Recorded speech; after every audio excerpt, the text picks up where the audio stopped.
Hello and welcome to Move the Line, presented by 4for4 Bets. I'm Ryan Noonan. No time for pleasantries. I don't give a rip how the three of you are. Let's jump into it. We are here. We are 6 days out. Connor Allen, Vegas refund, Scott Smith. We got Scott Smith's newest mock draft up today. Movement in the quarterback two or pick two market. Just a lot to get to here. Scott, I'm going to start with you, man. Mock draft number 2. Movement at the top, some changes from what you've done in the previous mock. Another change in the streets there as well of what you did with that trade up. That is a big discussion point I want to have today. We'll walk through some of that stuff. Connor, you can bring that up if you want. But Scott, kick it off with you, man. Talk to us about mock 3.0.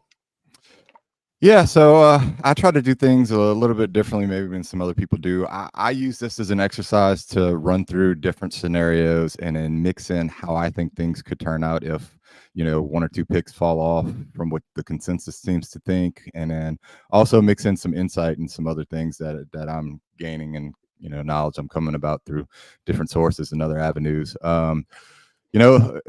Over the last couple days, it's been the Jayden Daniels, Drake May, which usually starts off every one of our shows, and specifically the market has come down drastically, and I think more accurately reflects what the odds are for either of these guys to go. There's been reports that Jayden Daniels doesn't want to be in Washington.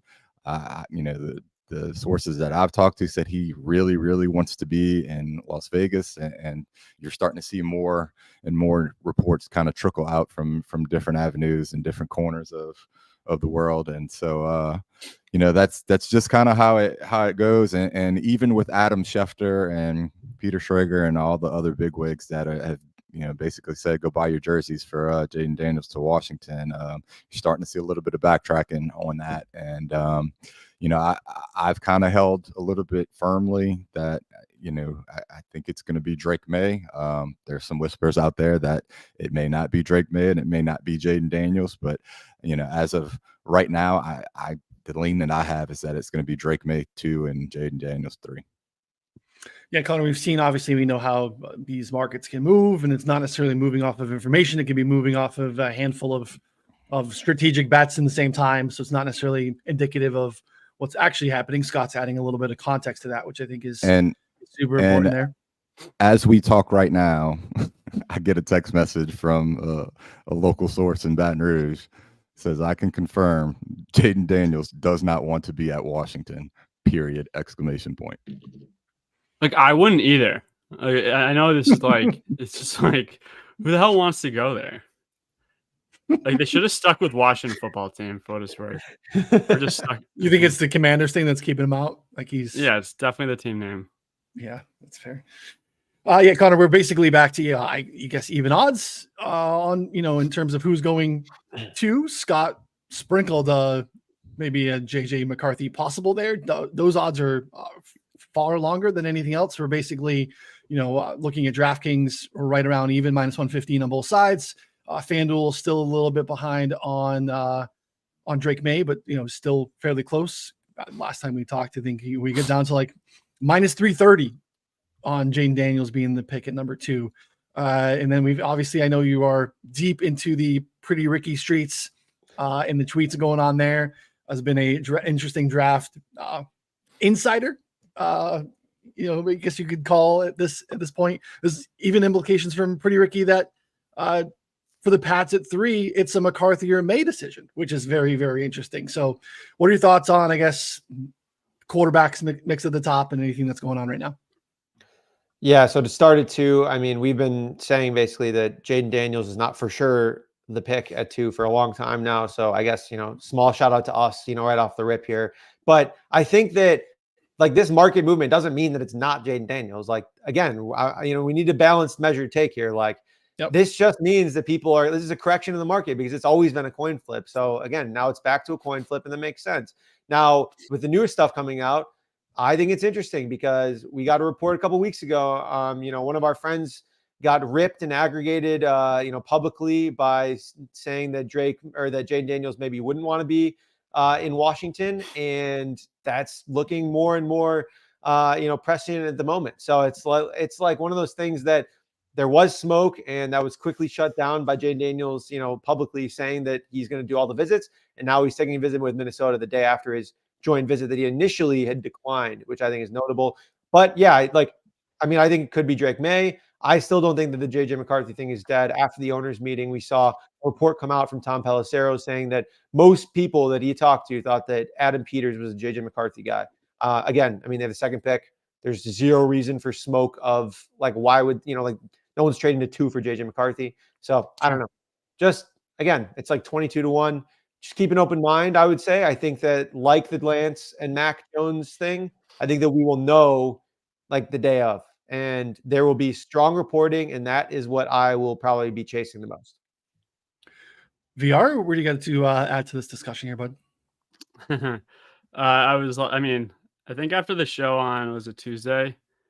We were like, let's not talk about quarterbacks. We don't need to anymore. But it's definitely worth it now with what went on. And I mean, we are, like we've said, we're just stuck in a loop. It's like this happens every year. And Stroud is kind of like the prime example to compare it to last year, where he was the consensus guy to go 2 for probably over a year. And then all of a sudden, and then he was number 1, and then he wasn't. And then people were saying he might even fall to 8, just knocking him down. And all of a sudden, a week or 2 out, everything just get resets, and he goes back to the number 2 where he was from the start. And here we are again. But just remember, odds moves like these are so sensitive. They literally, really this might mean something, but in the grand scheme, it probably doesn't, and no one still knows. And the odds are where they probably should be right now. I'm definitely buying this Jayden stuff currently, with whether he doesn't want to go to Washington, wants to go to the Raiders, but the Raiders feels, if they were in a position like the Vikings are, that would have a ton of legs for me. But yeah, again, I'm not very invested in who goes 2 or 3 at all, because 2 and 3 are still going to go 2 and 3. And the rest is going to shake out pretty much the same no matter who goes where. JJ will probably go 4 or 5, and that's okay. But yeah, I don't really have any thoughts. I'm buying the move. I think it's correct odds now. We really just never, it was all just hearsay and Schefter saying this, etc., telling people to buy jerseys, but it's just agent talk, and you can't buy agent talk at this point. Yeah, last bit. I want to be clear. I am building a non-Jayden Daniels 2 position, just with May plus money, and then some JJ McCarthy. Just I don't know. I just, the way things are trending, I just think that a non-Jayden Daniels 2 position seems to be something that I'm interested in. So that's how I'm approaching it. And the one thing to kind of point out is this isn't something that we just jumped on. This is something that, I've personally been aggregating through a number of different avenues for weeks now. So it's not something, even though you're seeing the odds move just here over the last day or two, there's been rumors and, different information out there in the streets that have built up to this. So this isn't just something that has happened overnight. And I feel like I've brought up Jeremiah a ton the last couple of days, really, because we're scraping for anything, and he's really giving the most out because he's just the guy everyone wants to listen to right now. But he's been Drake number 2. He hasn't really wavered, and I think Drake was his number 2 guy based off of his rankings from the start, and he just kept him there the whole time. And I mean, I think out of all the mocks, if he switches to Jayden 2 next week, I think that's would be a huge thing for me in terms of looking at mocks and reading the tea leaves. But if he stays at Drake, yeah, I mean, it's just, everyone's just been buying the rumors. And I think Schefter honestly has been the main engine behind it all, which we've been saying, mainstream media, you can't really listen to it as much, the mainstream guys, Waj with what's his name, Jabari, what are you doing? You trying to turn this into a political show or what? Yeah, what are we doing here? What? The mainstream media can't be trusted, VR. Oh, yeah, I mean, totally. Yeah, when you start talking AOC, we have to clarify if it's the Raiders quarterback or the Congresswoman from senator from New York. Just make sure we clarify here for our audience out here. So, Connor, just in closing here, and again, if you're hanging out with us live, we super appreciate it. Subscribe to the channel, jump in the chat. We want to take as many of your questions as possible today. Circle back on a couple that were in the chat on Tuesday that we didn't get to. So your questions we would really appreciate here. We'll save some time here at the end. Connor, you talk about building a non-Daniels 2 type of portfolio right now. Do you have any interest or any credence? Because we've got just as little out of New England in terms of where they're at. Elliot Wolf press conference yesterday makes it sound, hey, we're open to whatever. We're open to trading up, trading down, here and there, like a little bit of cat in the hat everywhere. But it feels like they're going to stay at 3. We're not getting any like preference to New England in terms of where they're at in the May Daniels McCarthy mix as well. Will you be considering a non-Daniels 3 portfolio as well, with JJ McCarthy being in the mix there whatsoever? Yeah, and Brad in the chat brings up that exact point. Does Jaden want to even go to New England? If he sabotages his way out of Washington, who's to say New England just doesn't take him at 3, or he sabotages his way out of 3 as well? Yeah, like I think that the market is going to move a lot. Like, this is not set. We're, a little less than a week out.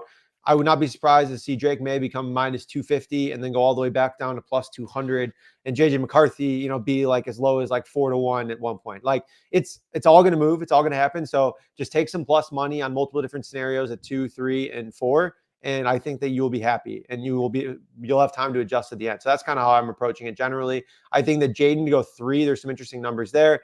I think, yeah, that makes a ton of sense. And then JJ at 4 at FanDuel is like really off market relative to DK. It's like plus 450 or something like that, which we can get into more with the trade here at 4-5. But I think that's an interesting look as well. Yeah, Scott, you did the trade a little different. We've been talking about how there are multiple teams jockeying for that position and to land one of the top 4 quarterbacks. I think we've all, regardless of what we think of the prospects, it doesn't matter. JJ is in that mix for sure. And look, I think Denver's still very much in the mix. I would not be surprised if Denver punts future stuff to make that happen. You have the Giants making that move as well. So obviously, to your point, what you wrote there is there's just enough steam, enough of them doing deep dives on this quarterback class that there's some there. Talk to me about the JJ to the Giants trade up here with the Cardinals. Yeah, I tend to believe that New York in particular has a higher grade on Drake May than JJ McCarthy. And when it's all said and done, you may find out that New York had a higher grade on Drake May than any other team. Specifically here, it's more of a thought process with Arizona, where you've consistently seen throughout the industry with mock after mock, it's almost chalk to just consider that it's going to be Minnesota trading up into either that 4 or 5 spot and using those 2 picks in the first round to entice one of these teams to trade with them. But it's just a situation where it takes 2 to tango. I think Marvin Harrison is going to be very highly valued by both the Chargers and Arizona. But in this particular case, Malik Neighbors did meet with Arizona here in Baton Rouge in Louisiana during his pro day. My understanding is that meeting went very well. They were comfortable with him. And in this scenario, it just makes sense for them to move down 2 spots rather than all the way down to 11, just to try to move back up to get into a position to either get a Malik Neighbors or get a Rome Odunze. I think everybody kind of fell in love with that footage from last year's draft, watching Monty Ossenfort, do his work, behind the scenes, and you've seen that posted all over. And I think it's somewhat of a fairy tale. That's how things happen, but it's not the way things happen all the time. They don't put out videos of all the failed trade offers and all the failed movement that never happens during drafts. So I think people have fallen in love with that a little bit too much and tend to, kind of rule out the possibility that, Arizona may not want to move all the way down to 11, and deal with trying to move back up. So, I feel a little bit comfortable. And, part of this, going through this exercise here with this move in particular, you did see Schrager come out with I think something similar. And it's just going through the process of, if Minnesota isn't that team, who is it going to be? Is Arizona going to stay and put and take Marvin Harrison, and then that puts the onus on the Chargers to be the trade partner? Or, in this particular case, I have Arizona just moving back 2 spots and still getting a wide receiver. Yeah, I understand the thought process, and I totally get it. VR, any thoughts on this mixer? How Scott has this kind of shaken out here? No, I think I loved his mock when I read it. Yeah, I'm totally behind basically everything. I was honestly just like going through pick for pick, and I was trying to find one to ask specifically that was like, like I don't get it. But wait, you had Penix at 31. I thought you had Knicks. Do you have Knicks or Penix at 31? My last draft, I had Knicks at 31, and this one, as gross I and think you disgusting do as, online. well, you as have Knicks gross at and 30. as disgusting as it made me feel, Penix is supposed to be the pick there at 31. So, it's one of those things I've kind of gone back and forth. I do think one of these guys makes it in, and I just feel gross because I don't agree with it as far as like Penix being a first round value. But there's a lot of smoke on both, Penix and Knicks being the picks there to Denver and the Raiders in particular.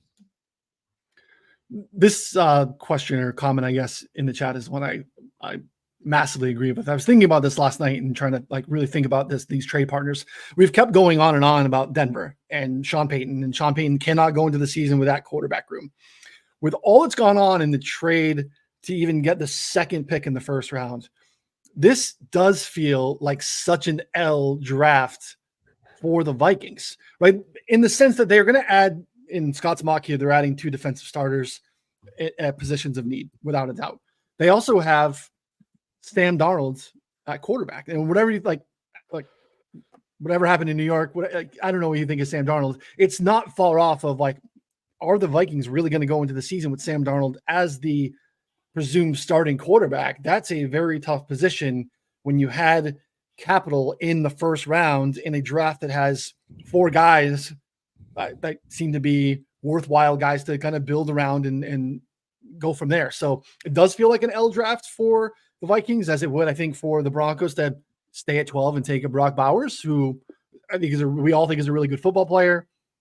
But like in this draft, it feels really, really tough. So do you start to like go to New York and say, hey, do you want to shake out one of those other 3 guys too? That's the thing with the Giants. It's always been weird to me. Like, why go out and add Drew Lock as a backup to your quarterback situation with Daniel Jones? If you need a backup, you want to improve that room, like just have that be the rookie quarterback that you added too. So yeah, Connor, thoughts on Minnesota taking a massive L here? Yeah, I mean, this is a disaster. This is like what I keep going back to. Like they do this draft and like, I mean, under 6.5 wins is just like free money. I mean, Sam Darnold is, I don't know. I mean, he played fine with good support system. I just don't think that I think that he's still terrible. So, I mean, it's just like one of those things where even if you try and put some lipstick on the pig there, I think it's still gonna be squealing away. So I'm a little bit worried. I think that the Vikings find a way. Penix at 31. Again, I think Scott makes a ton of sense there. Shager's last mock, he didn't have Penix. Got some feedback that it's going to be in there, but that feedback also came from teams who are in the back half of the 20s who are motivated to tell that publicly and be like, hey, like Penix needs to go, so that way they can get one of their guys in the late 20s. So I don't know, Luke, you want to add something there? And the one thing with it really isn't has nothing to do with the Vikings, other than I think Byron Murphy would be hot at 11 over Turner potentially, but I guess I might be going off script here. But so No I was listening into Walter Football's After Dark show, which I highly recommend them. Just if you want to sit down in on just a different type of cast, he just goes through mocks, then he like reviews others. And I dropped a question on the YouTube, and he answers like every question. I asked him which team reporters he respects the most or goes off of, and Walt's like historically one of the best mock drafters, him and Charlie, and he just pulled out like a record keeping tab on his website, and it took him like a couple of minutes to pull it up because his website's just a disaster. But this guy, which we can drop the link in the Discord or in here as well, and first thing that came out of is Matt Miller. Good Lord. Like, and he basically keeps track of like win-loss column on news rumors that they tweet out or give out to like, their viewers. And Matt Miller was like, was 3-21, I want to say. That was his record. So he, of all of the tidbits he gave out, he only won 3. Only 3 were right and 21 were wrong, which was the first thing I took out of this. And the other thing is like this guy Jarecki for the Cardinals, where he preached him as like basically gospel for Cardinals drafts, and like his win-loss record was 14-0. Yeah, here we go, 14-0, and I made a Twitter list for all of these guys, and one thing I came out of after this, I was looking at Jarecki, and Jarecki has been like strong to almost the extent that like the Cardinals have neighbors over Marvin Harrison. Here it is. Yeah. I don't know if it was like directly over Marvin, but I basically came out of it like this guy Jarecki, who's like apparently gospel, is like preaching neighbors, definitely over Odunze. It was just, I mean, Jarecki saying neighbors, whether that is over Marvin or that's a trade back, then trade back in, kind of like what Scott was speaking to. Like, I think it's definitely an overrated aspect or assumption based off those Twitter videos and then last year. But go through this list. I mean, if you're listening, I made a Twitter list for all of those local guys. And honestly, I don't know what qualifies as like a win-loss. But Matt Miller, good Lord. I mean, just like 3 for 21. I mean, that's like privileges should be taken away. Well, that's because like it's his draft notebook. Like, you know, that it probably coming from someone that came from the draft notebook that I think I subscribed to one year and then did not the next year because like literally everything was wrong. Like, I mean, like top to bottom, all the rumors, like he just made them up. I mean, like you couldn't have blindly been worse. Like literally just couldn't have blindly been worse. So it's also a tough scene for Albright. He might be. I needed you to defend that. I was going to come with that. No, I think I'm out on him after the sexting last year. I mean, I was. Yeah, the dick pic incident heard around the world. Yeah, you can't come back from that. And then this was really just the nail in the coffin. A man takes a lot of heat online. Yeah. But that guy, a little bit, I think the 7-0 guy is the Broncos guy. So. Yeah, Cecil Lammey. Yeah. Albright is out and Cecil is in.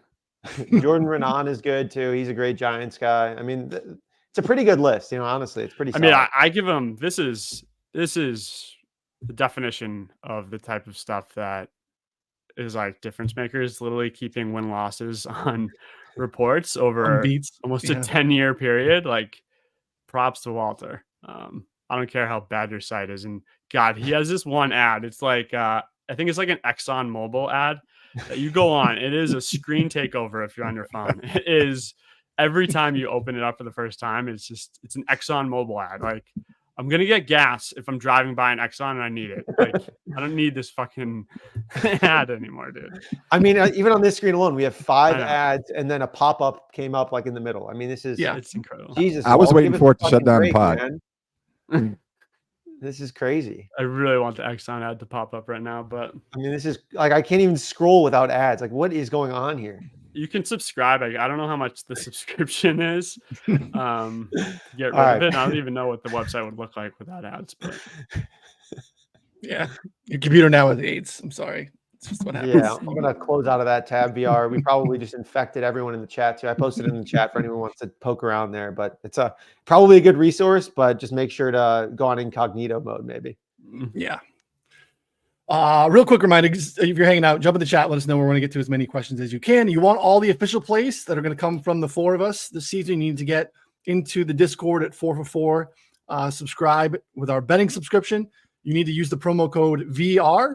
That'll get you a nice little discount. That'll get you all of VR's draft pick bets for all the sports. You'll get his MLB, NBA, NHL stuff, along with everything here for the NFL as well. So 4for4.com/plans, betting subscription, promo code VR. Some other rare wins in Mary Kay. Obviously, we don't have a Browns first-round pick this year, but Mary Kay, not necessarily, it's been around for a while, not super popular to a lot of like Browns fans locally, but I think she had like 9-3 in there, so good for her. definitely something to look at when we get like second round stuff or whatever's going on there. Cleve TA's battle with Mary Kay just cracks me up. He just like routinely shits on her like anytime she tweets anything, and just like constantly keeping a record of it. It's very interesting. It's very It fun. actually, that is it Cleve or Clev? I don't even know. But Whatever. No, who cares?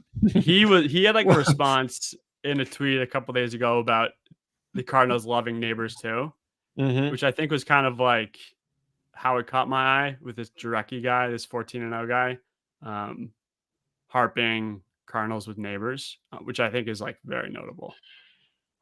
Yeah, and we know there's connections there with Cleve and Arizona, and so some valuable insight there, I think, for sure. All right, Connor, we got another Latu to 8 to the Falcons here. Shout out to Max, was asking about first D-line edge, first defensive player market. Again, he is first defensive player off the board here in Scott's mock draft. I want to pull up the odds here currently to look at first defensive player off the board, see where we've shifted here as of late. And I know they were like, a couple weeks ago, a week and a half ago, Latu was 9-1 or so to be first defensive player off the board. Dallas Turner is still the favorite. DraftKings, he's -135, -110 on FanDuel. Latu still available around 3-1. It's +250 on DraftKings, +350 on FanDuel. Any thoughts there? Verse is kind of holding strong there at 4-1. Corners kind of comfortably behind. Looks like everyone feels like first defensive player off the board will be one of the three edges. Yeah, I think Latu or Verse are the best bets on the board right now. We go through a couple different scenarios real quick. I mean, it's basically what Scott has right here. I think that straight up the Falcons could prefer Latu over Turner, which would make him the first defender off the board. But I also think the Falcons are pretty likely to trade down. And so like the more that we hear coming out of there is like they don't even necessarily view Latu or Turner as like top 10 options. And so they're like very motivated to trade down. Then we have the Jets, the Colts, and I think the Jaguars all to some extent interested in trading up to 8. Or if the Cardinals traded all the way back to 11, I think that makes a lot of sense as a team to come back up to 8. So like there's 3 to 4 different options here. I'm starting to lean towards like 60-70% that they're going to trade down. So in my opinion, and someone will come up for Rome Odunze again, because on the board here, someone like Rome Odunze could go 8 if someone traded up. And then with pick 9, I think the Bears would pick Verse. So that would make him the first defender in that scenario. So again, like I think both those, we're looking at +420 at FanDuel, +370 at FanDuel for Latu and Verse. I think that both of those are fine. We got a question here. What would it take for the Jets to get up to 8? Like, I mean, super cheap. It's probably like a mid-round pick swap. I mean, we're probably talking like, I don't know, like a 3 to a 5, something like that. Somewhere in that range, I would guess. Maybe less, honestly. So I think that's like super likely if the Jets do want to go in on a pass catcher there. But I do think that what Scott has with Troy Fatanu makes a ton of sense too if they stand pat at 10. So And just to what- piggyback Go off, ahead. just to piggyback off of that, for them to move up, it's basically a difference on the trade chart of about 100 points, which equates to like the last pick in the 3rd round or a 4th round pick. And like Latu, so like Falcons beat writer Ledbetter put out his like quote unquote final mock yesterday, and he actually started it with kind of like an explanation of what the Falcons are going to do. And he goes into Latu clearing medicals with the Falcons. He had meetings with the Falcons at the Combine 30. It's a great explanation. And honestly, it sold me on the Falcons being in on Latu, whether it's a trade or just at 8. So for me, like Turner is kind of out the door, and it has nothing to do with just the consensus being so strong. Like I think if the Falcons pick at 8, it's Latu. But he also mentioned like them wanting to trade back, which could just be to 10, and that would be still the first defensive player because we assume it's for Odunze. But value-wise, I think Murphy is probably the best bet, first defensive player, who he's like the hottest topic in all of the experts right now, to the point where like it's not even a secret that Murphy could be. But I think he's like 8-1 at the time, and Latu's 2-3-1, and like a couple of top 10 round robins are fun. Throw in like Latu, like Verse, Murphy, Fatano, maybe Fuaga. Whether it's a 2-leg round robin, maybe 3. Those are, I think, probably the way if you want to parlay these. Walk me through the scenario that Murphy goes like top 10, because like I've been struggling with that, honestly. or like first defender? Because like, I mean, would it require like the Bears or the Falcons having them higher on their board and we just don't know, or like someone trading into the Jets at 10, like, or is it just literally all offense to 11 and like the Vikings or Cardinals would take that first defender at 11? Because that's just what I was like struggling with, because it makes sense. Like Byron Murphy's a dog, but do you have any, like, have you thought about that at all, VR? Like, I think it would be like Jeremiah bringing up Murphy, him not being surprised if Murphy went to the Falcons at 8 a couple days Okay. ago. And then I don't think it would be crazy for Murphy to go to the Bears either. I guess at 9, I think he would be. And if, like, let's say the Falcons trade back into the teens and all of a sudden the Vikings don't trade in, or maybe the Broncos are at 12 and they don't take a quarterback. Like, I think if the Falcons trade back, I guess if the Falcons trade in the teens would be for the team moving up would be for Dunze. So I think if the Falcons don't pick there, like, what is the next team to take a defensive player? Maybe the Bears, probably the Bears if Dunze is not there. Then after that, it could be the Vikings, Broncos, which then it's totally up in the air on who the Vikings are, like, let's just say the Broncos are taking. I'm kind of with you, Connor, because I feel like just It's tough, but like, It is. yeah. So part of it too is, and I want to stay like pliable to information, right? What's coming out, but sometimes I am still just so much looking at team needs and how rosters currently sit. The only strength really defensively for the Falcons is their interior defensive line. So Byron Murphy there doesn't make sense. Right. David Adamada, Grady Jarrett are there. Like, they have some depth at the position. They don't have a lot of edge rushers. If they needed anything else defensively, cornerback makes a ton of sense. Now, Chicago makes a lot more sense in terms of what they actually need. You can make a case that the interior defensive line is necessary as edge for them, except we're getting information out of Chicago that it's receiver or probably verse, right? So we're not hearing Byron Murphy in a spot where we do have some connects that have kind of come in for us over the last couple of years. So then all of a sudden it gets pretty dicey in terms of a team maybe having to come up and target him. So I get where it was at, plus money wise. I think, more so than, first defensive player, you're still looking at like double-digit odds. So I understand that. But yeah, having him actually find a landing spot that makes sense is tricky. So the home run here in the draft is Roman Dunze to the Bears at 9. Like, feels more and more likely that just a dream scenario for the Bears, but a really why I think the Titans and Falcons make a ton of sense in terms of trade targets, because they can address whatever they like probably a little bit further down. And there are so many teams that probably want to jump ahead of the Bears at 9 to go ahead and get a Dunze there. So yeah, Chicago would be, I think, stoked to land Caleb and a Dunze and roll that out for week 1. Scott, Dallas Turner, Brock Bowers, Talusi Fuaga, whatever you want to talk about here, kind of keep us going here and moving along in your mock. Yeah, so naturally you see Dallas Turner down there at Minnesota. It was a little bit tough, and to kind of piggyback on what VR said, Byron Murphy was a consideration there, and I've heard that 16 is the absolute floor for Byron Murphy, which is kind of where I have him slotted in there. And then look, it's tough to go ahead and try to figure out what Denver is going to do.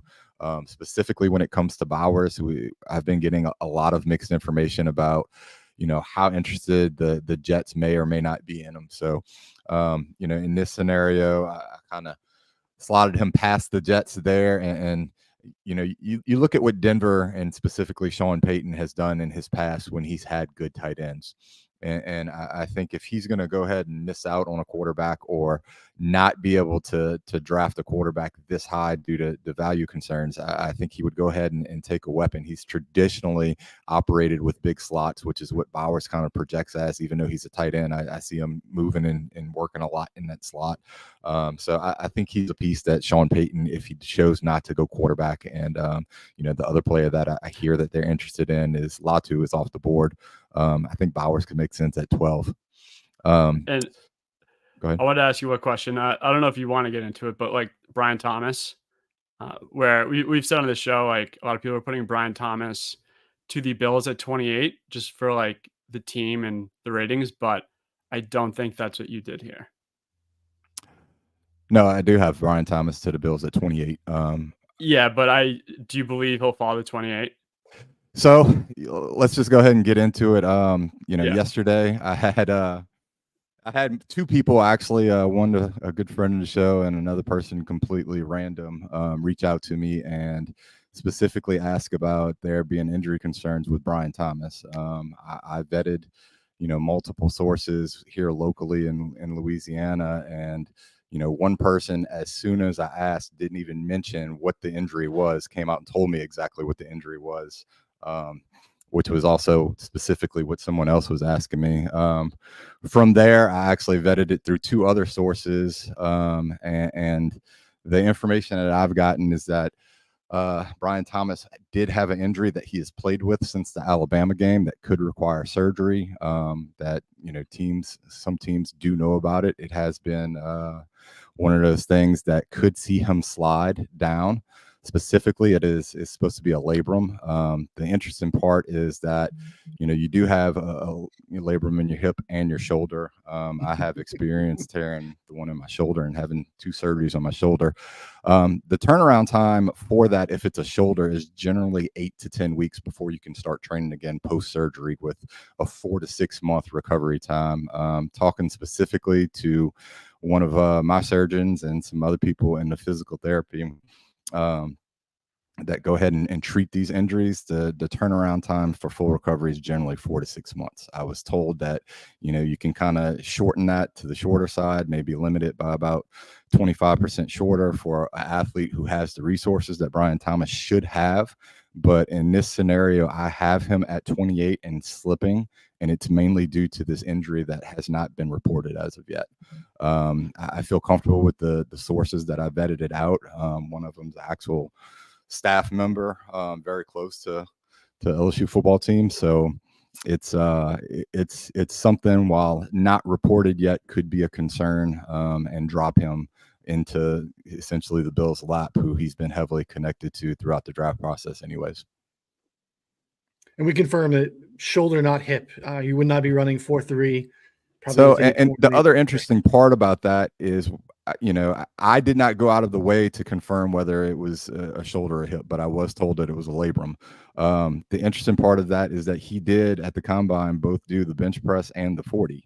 I can tell you, whenever I had, my labrum, which I'm not a professional athlete that Brian Thomas Jr. is, I dealt with it in the gym, training, sparring with a lot of my fighters for a couple of years before I actually had it operated on. So it's really, and in talking to a surgeon yesterday, the difficulty with the injury is going to really depend upon, one, where it was torn at or where the injury was at, and whether or not there was any damage to the surrounding tissue, which could be as in-depth as a bicep tear or tendon, different things like that. I don't have all of that information, but the information that I did get was that it is a labrum injury that happened against Alabama that he played with and was treated for throughout the season after that game. And for me, this is more for me, like the Brian Thomas over under, like that got steamed up yesterday, most likely off of this. And I think everyone has been slotting Thomas to the Bills, assuming that they might trade up for him, which it's all about, like the over-unders. It's all about like the positional rankings, where these guys are going to go in these slots and the next guy is going to go in the next slot where like we're projecting this position to go. And if Brian Thomas isn't going in the teens like he is right now, he's going to be pushing guys like Adonde back, where a team that we've projected Adonde to go to in this range might have Brian Thomas instead and take over, which would be the over. I think Xavier Worthy is kind of like the wild card that, like, I don't think he's going to get pushed back by anyone. And if a team loves him, they're just going to take him, like I guess the Cowboys. But Brian Thomas. And I will say this. And you mentioned the Cowboys. I reached out to one of my Cowboy connections, and there was no mention of Xavier Worthy. Specifically, they're very, very heavily invested in offensive line at this point in time. The team that is starting to get a little bit of run, and is kind of my dark horse if Xavier Worthy does go in the first round, is the Rams. You look at what they've done in the past. I could see them being all in for next year or two with Stafford, and looking at some of the picks they've made, specifically at wide receiver in the second round in years past. I could see them, and there are quotes out there from their GM, basically glossing and loving the speed aspect that Xavier Worthy brings. And it would just be crazy to go ahead and pair him with the Rams and that offense with the other receivers and weapons there. So that's kind of interesting to me. And it's one of the things that I considered in this mock, but I decided specifically with the Rams to go with Mims because that offensive line, while they patched together and made it work over the last couple of years, is a little bit devoid of talent. I guess I'm butchering his name. We need to have a VR reads everyone's name portion of the show. I mean, Dallas. I'm not Dallas G on the Eagles is the one I'm infamous for getting wrong, and I'm just gonna. I guess go I should there, go there. That's what you used to call him, Dallas Goddard. You call go there. In general, I'm infamous for it, but I'm just gonna stick with AD moving forward. I mean, I had him with the D in my sheet forever, and I finally switched it yesterday, actually. But I'm not. Yeah, AD. People are desperate for you to read who Scott has the Chiefs mocked here at 32nd. The people really, really want you to get on that one. I can help you out. I'll give it a whirl. Let's go. Kingsley. This Sumataya. Nope, not close. No way. Really? Suamataia. What about what? Is it really? Suamataia. Some other ones. Let's see. I've just been calling. No, this one's worse. How about the Clemson offensive lineman? Rook or a Horoboro? It's. I mean, Piper has that guy in his mock. That one's a tough one as well. That's it. That's a new segment next year. Is we need to go like at least 1 to 2 names per show every show. Of Luke pronounces names. Just Andy would have me do it last year, and it would be just a total debacle. Can you imagine Xavier Worthy and Tutu Atwell together? Like, just hopefully they play. I mean, they play home games in a dome, basically, because otherwise, like those guys are Emmanuel Forbes all-stars in terms of weight and speed for sure. It would be very interesting. And again, that goes on to the nugget of Schrager coming out with his mock draft saying that he would basically take a stand and guarantee that the Rams, if they stay home at 19, come away with an offensive player.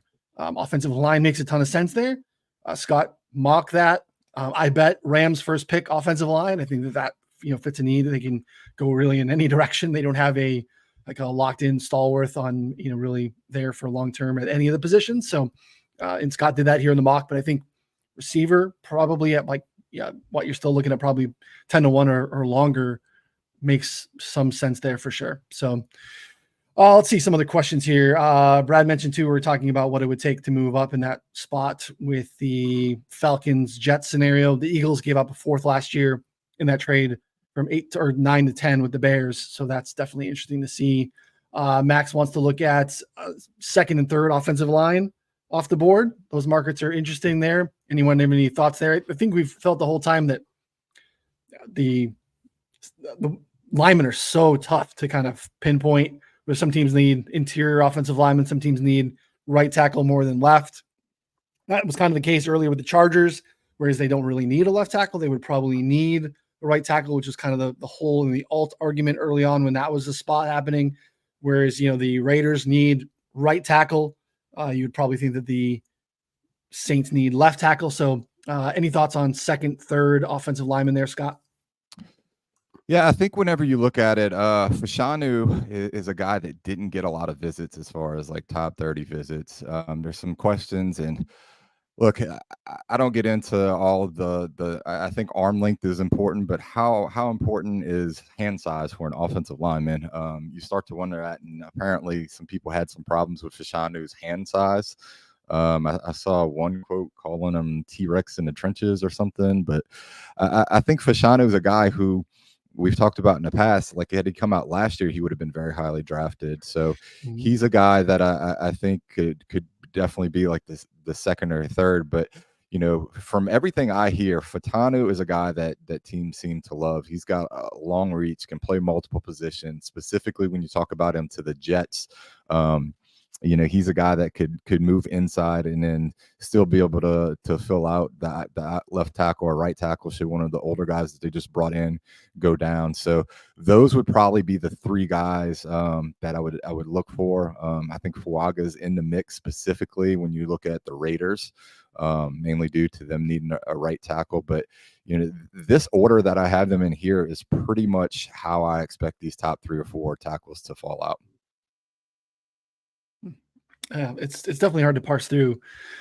What other takeaways here, Connor? Do you have anything that you want to add that you're looking at here in back half of Scott's draft, or any other draft nuggets that kind of floating around here for the last little bit?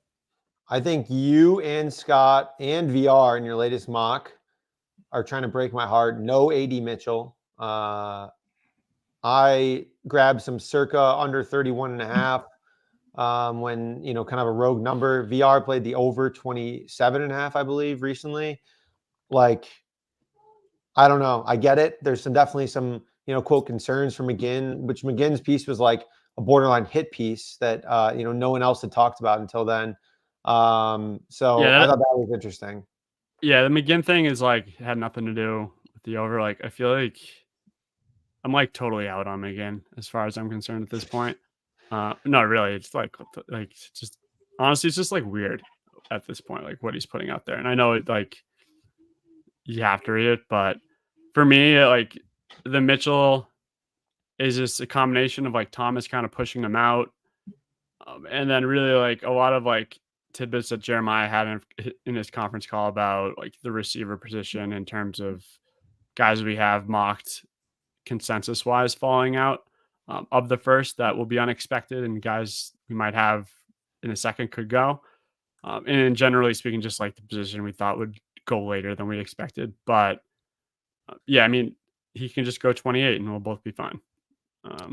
And for me specifically, when talking about Mitchell, look, I don't know if the McGinn piece is accurate and in the way or representative of the way a lot of teams will go ahead and view Mitchell, but you start looking at the trade-in scenarios that there are specifically for the back end of the draft, and the teams that are going to be coming up would likely be coming up for a quarterback or a few other positions. You've got some teams wanting to move up for offensive tackle and other positions, and that's just going to push some of the talent down. And with the talent gap between wide receivers not being as big as what it is at some of the other positions, and then also with Mitchell having some negative stuff coming out about him, he's a player that is very, or was easier for me to kind of have drop out. One of the players that was harder for me to drop out was Jerzon Newton, the defensive tackle out of Illinois that a lot of people seem to love, but there's some pushback that he didn't work out at his pro day.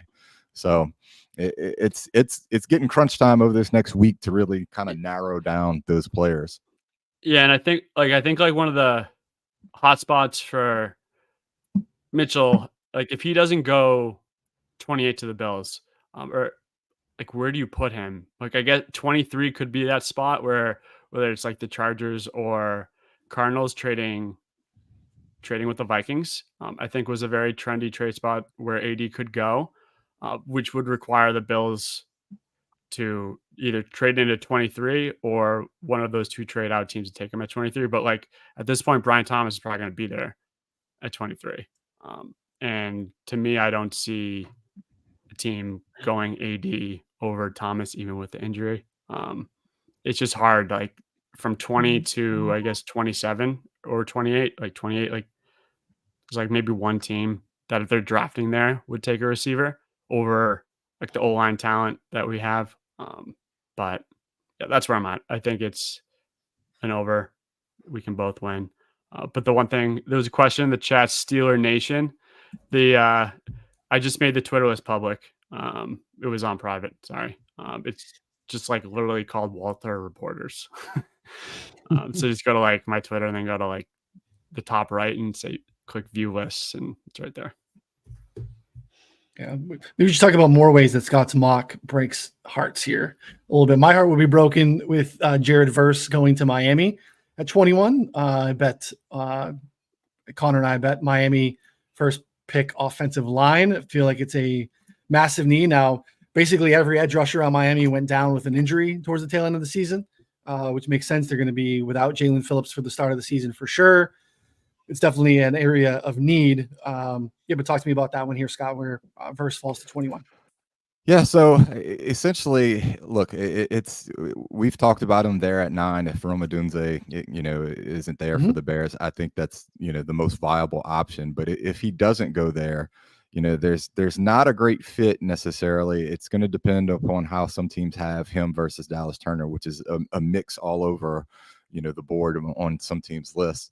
But specifically, it comes down to offensive line. I just think in this scenario, a lot of the offensive linemen that would seemingly fit there with Miami have kind of like gone off the board. Jackson Powers Johnson was one of the guys that I considered, but I've talked to some people and found out that some teams have a 3rd round grade on them, and other people I've talked to think that 20 and 21 would be much too high for him to be drafted or slotted. So Miami's in a position that we talked about with their defensive line losing Christian Wilkins, Bradley Chubb and Jalen Phillips both going down, and those guys went down a little bit late in the season to where they're going to need some help. Andrew Van Ginkel was another guy that they kind of used here and there sparingly as a edge rusher here and there from kind of linebacker position. They're in need to go ahead and fill something along this defensive line. And JPJ is like the one guy where like I just can't. I have honestly no feel on him. Where I feel like if you asked me about him a week ago, I would think he was like falling. He was like one of the guys falling out of the first that you were starting to hear just like negative things about him, where more teams have like 2nd round grades. And then it feels like within the last couple of days, he's become like a 1st round mock again. Lock, where like his like over under, I think it opened at like 32.5. Came down to like it opened at then it was like 31 on DraftKings, and like I was looking at that over like based off of like just I felt like he was falling, and then all of a sudden like all of the steam came in on him being a 1st round lock. And even like I thought it was like very interesting. Schrager put Frazier in his mock to the Lions, which was notable, kind of saying how teams love him. And then he did the mock with Field Yates, where like they kind of went back and forth, which is a totally different aspect that you really shouldn't value a lot. But he put Frazier again. I think it was too even. I don't know if it was the Lions. I think it might have been to a different team. Like he put Frazier in the first again to a different team that he mocked him to in the one that he put out the day earlier, which both centers, I can't remember if they had them both in, but like JPJ is just the one guy I just have honestly no clue at all. Yeah, specifically here, I've seen him and heard some good things about his connections, and specifically how he interviewed with specifically Tampa. Tampa is another team that likes to draft specifically off of visits. They've had multiple visits with him, both I think at the combine or either his pro day and the top 30. So, he's a guy that's kind of connected there. You look at the center, I forget his name off the top of my head right now, but he just retired. Is it Jansen, I think? So I think there's a need and a fit that he would have there. I think the big issue with him when it comes to a lot of teams is that some teams don't view him as a center. They view him more as a guard. So his specific fit to certain teams is going to come into play whether or not he makes it in to the 1st round or falls out of the 1st round. So like teams that view him as a guard will take him in the 1st? It's just going to depend. I mean, if you have a team that views him as a guard that needs center help, then he might not be on their board as far as a 1st round grade. But specifically, I have heard that Tampa Bay does view him as a center option. So, that's why I have him slotted here. Yeah, fits a need for them more so than guard for sure. All right, we'll knock through some questions here. If you're still hanging out, jump in the chat. We'll get to as many here as we can as we kind of pop through these. I'll take through. Oh, go ahead there. All right, I'll take it. You got it. Yeah. Yeah. Because I'll probably bounce around a little bit. I want to. We kind of touched on this here. Is the Xavier Worthy buzz dying down? I feel like it's tough. I feel like it's. He's just because I such do think the class is deep too. Teams that need receiver, I think, can maybe scoop that up in round 2, and maybe he's part of that mix. It's just such a like the speed guys just always go way earlier than we project them. And like I wouldn't even like I'm not even putting him in the same like group as the other receivers. Like if a team loves his speed, like there's no limit to how early he could go. Honestly, um, I have like right now I don't think he's in the first, but I would not be shocked if he just goes early 20s. Steelers Nation again. Neighbors wide receiver, is that dead? Yeah. I mean, I'm not sure it was ever alive personally, but I understood why people wanted to get down early because it was some decent odds. But VR, Scott, anything to add there? I think as big of a Neighbors fan as I am, I greatly respect Steve Smith evaluating wide receivers. When you look at his breakdown, he's got him as his number one. But I just think it's going to be Marvin Harrison Jr. Whether it be 4 there to Arizona or 5 to the Chargers, I think he goes to one of those 2 teams. Seems like the most likely outcome. Connor, have you checked in with Steve around his wide receiver ranking process or his evaluation process at all? Yeah, I don't think Steve and I are on super good terms at the moment. Okay. But maybe I'll check out. I'm going to the NFL draft, so maybe I'll run into him there and try and make amends, or I'll get chased off again. We'll see. Thoughts on Fuaga under 13.5?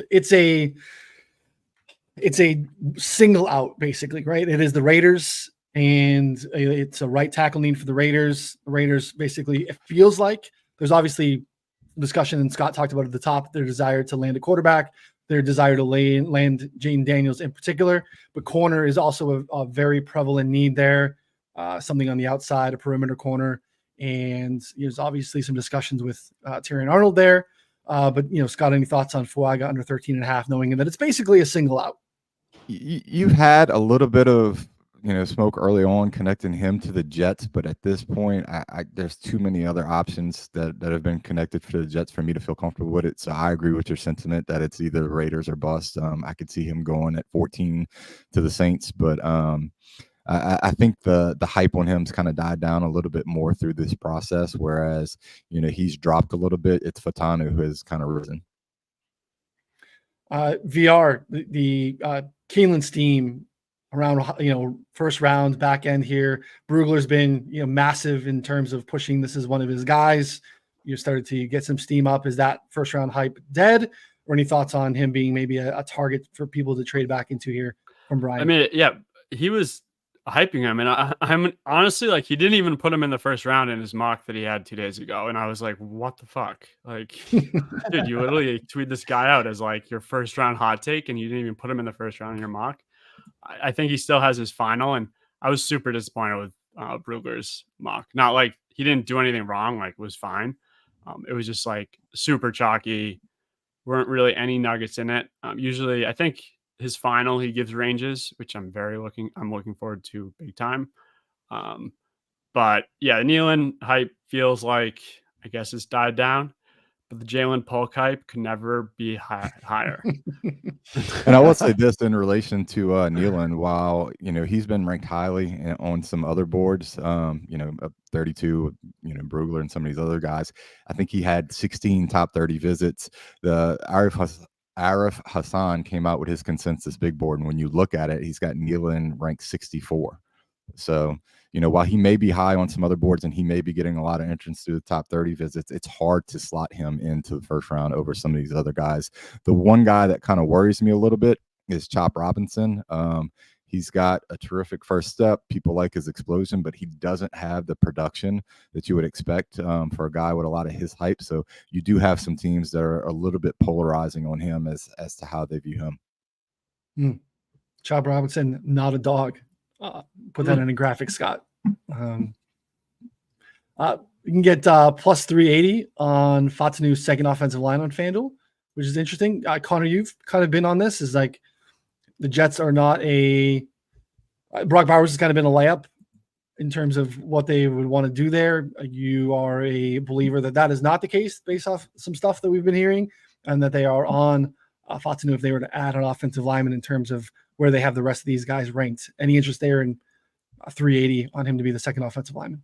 Just bet him 10 exact. I think that makes more sense because it's the only one that I've penciled in is the Jets. So like again, maybe he could go 11, could go 12, 13, whatever, but he probably wouldn't be second offensive lineman then. So I don't know. I just think 10 exact is better odds because either the Jets jump and take a Dunza or they're sitting and taking an offensive line, from my understanding. So Yeah, he is the guy that if you go off big boards, like Brugler, Jeremiah, they have him ranked a lot higher in terms of like better than the general consensus. I think it's like they have him in the top 10 for big board, and then the consensus is like 16, 17.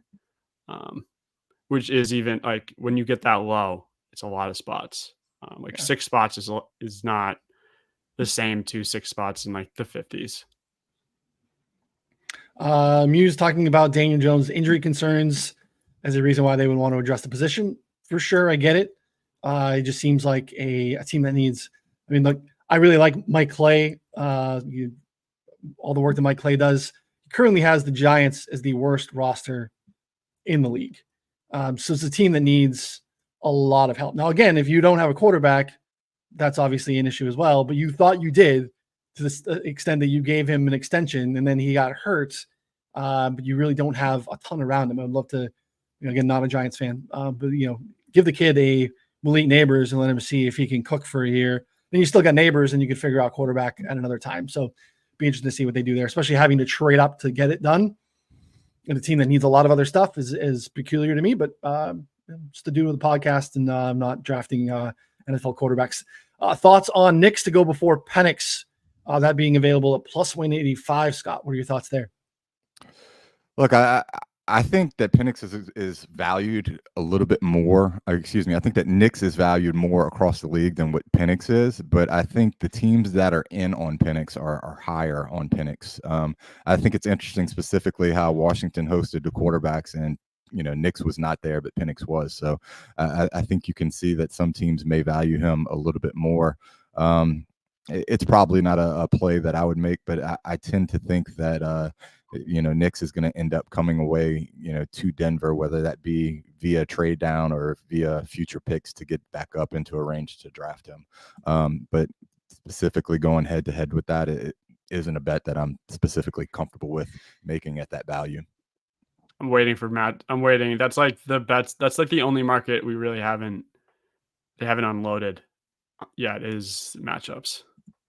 Saturday has been the day that they've unloaded.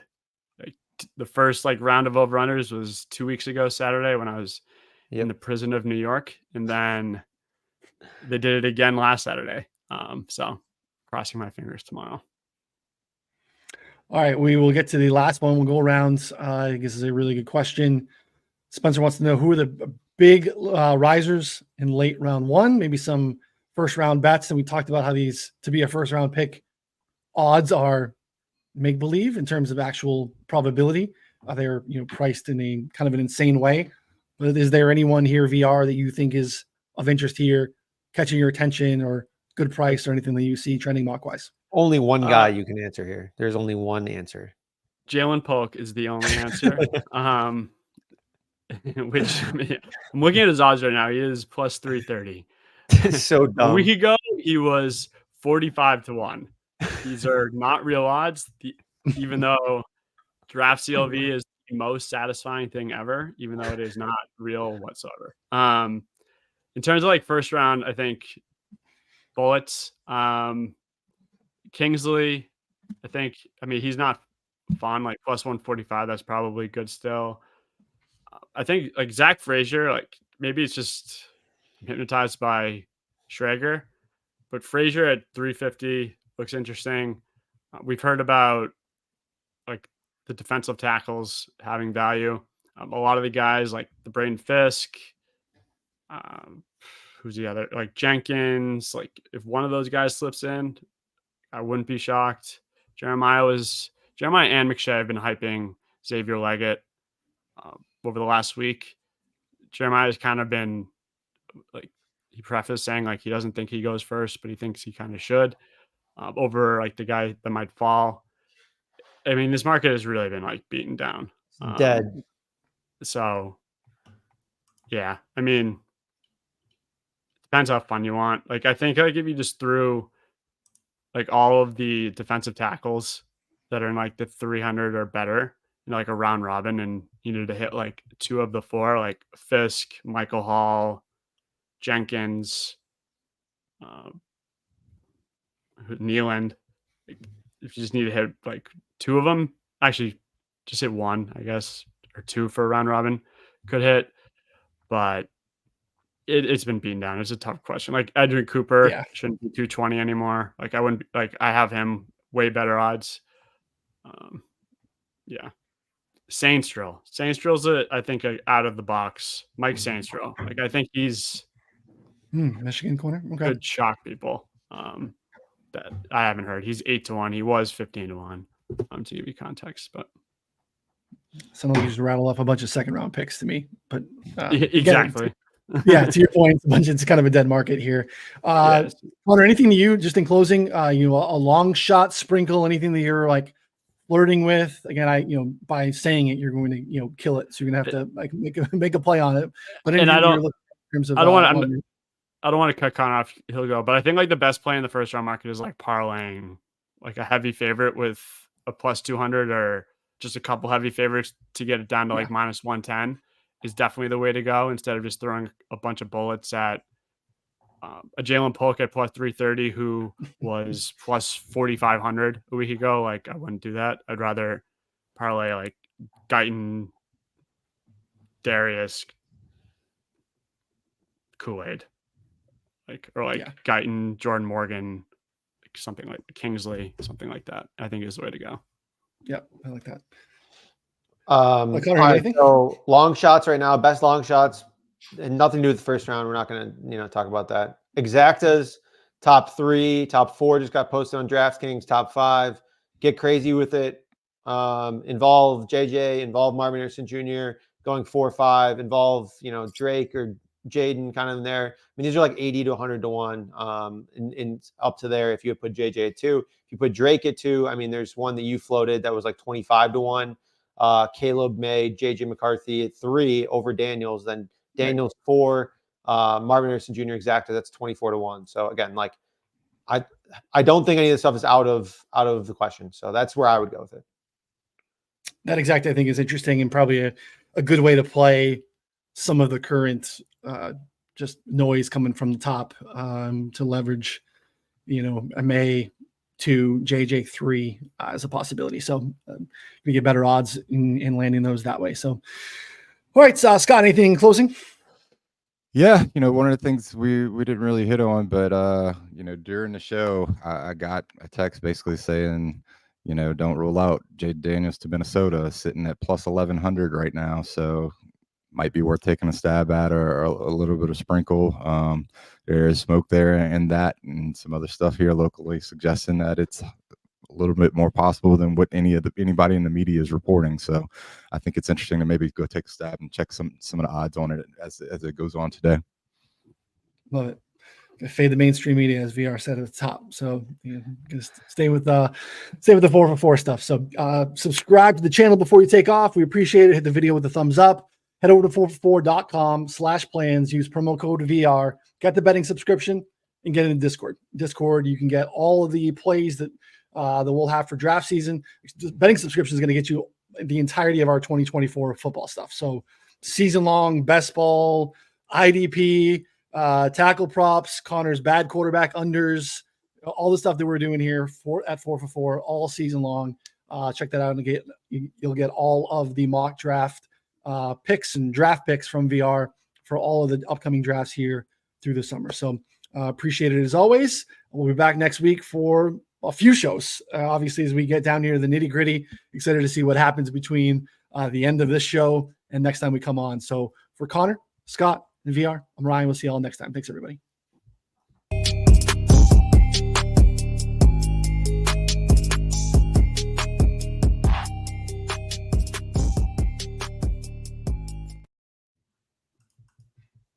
Sweet.